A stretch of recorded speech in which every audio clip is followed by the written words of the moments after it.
maalin wanaagsan dadweynaha sharafta leh daawanaya ku soo dhawaada qaybteena labaad ee barnaamijkii ku saabsanaa horumarinta waxbarashada dalkeena Soomaaliland iyo sidii meesha wanaagsan ee hadda ay marayso aynu uga sii horumarin lahayn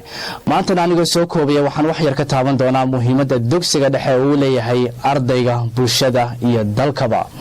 primary schoolku waa dugsigeena dhexe qiyaas ahaan ardaygu wuxuu ku soo galaa 10 jir wuxuuna uga baxaa 14 jir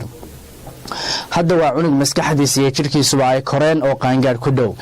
maadooyinka ama culuumta ay habboon tahay inaan ubadkeena barnana waxaa ugu muhiimsan inaynu soo guurino maadooyinkii dugsiga hoose aynu ku soo xusnay iyagoo markaasi advance ah sida xisaabaadka luqadaha labiska wanaagsan sportiska tarbiyadda iyo akhlaaqiyaadka ansoon maadooyinkaas oo aynu ku sheegnay inay ahaayeen kuwa local ah oo aysan muhiim ahayn in cunuga yar ee 6 jirka ah dunida lagu xidho يعني دنيا سيدا u shaqeyso meesha laga yimid meesha loo socdo aan soon hadda se waxaan rabnaa maadooyinka primary schoolka inaynu yara globalize garayno little bit inagoo ardayga wax uga iftiiminayna dunida iyo waayaheeda sida inaynu barno aqoonta guud general knowledge awareness of their surrounding waxyaabaha hareerihiisa ku hareeraysan oo aynu wax uga iftiimino number 2 inaynu barno what they should do what they shouldn't do at all maxaa habboon inay sameeyaan maxaa habboon inay ka fogaadaan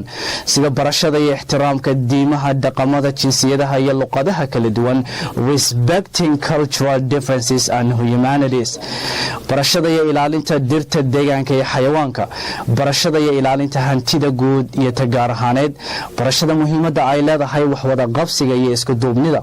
barashada muhiimadda ay leedahay punctuality iyo responsibility in haddii munaasabad ama meel lagugu marti qaado aad waqtiga ilaaliso aad on time ku timaado number 3 inaynu barno xirfadaha self defending skillska yani xirfadihii isku badbaadin lahaa haddii uu khatar galo ama la soo weeraro sida baalkan karatega la yiraahdo ama kung fu gan Chinese ku ciyaaraan ama taekwondo oo kale aan soon inaynu sidoo kale barno basic healthcare knowledge aqoonta aasaaska ah ee caafimaadka sida barashada isku daaweynta dawooyinka dabiiciga ah ama traditionalka iyo xirfadihii isku badbaadin lahaa haddii uu khatar caafimaad oo emergency uu galo haddii masqaniino ama bahal hoose qaniino ama naqaska iyo neeftuba ay isku taagto oo kale number 4 inaynu sidoo kale barno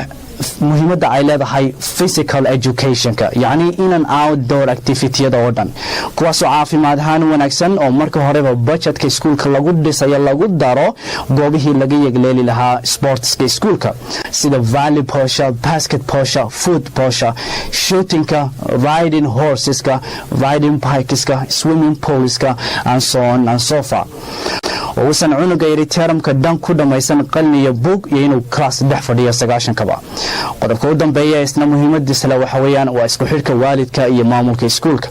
way habboon tahay markastoo teram dhamaado in inta waalidka loo yeedho full report warbixin buuxda laga siiyo cunugiisa يعني جريدكي درجada uu keenay disciplineki akhlaaqiyadkiisa associationka cid uu ka dhow yahay ama uu ku xiran yahay maxaa leedahay punctuality iyo attendance classka intuu soo xaadiray intuu ka maqnaa and so on hadda waxaan ognahay waalidka Soomaaliyeed in kaliya loo yeedho maalintii school fee la bixin waayo ama mashaqo iyo shaqaaqa iskuulka ay ka dhacdo which is not good at all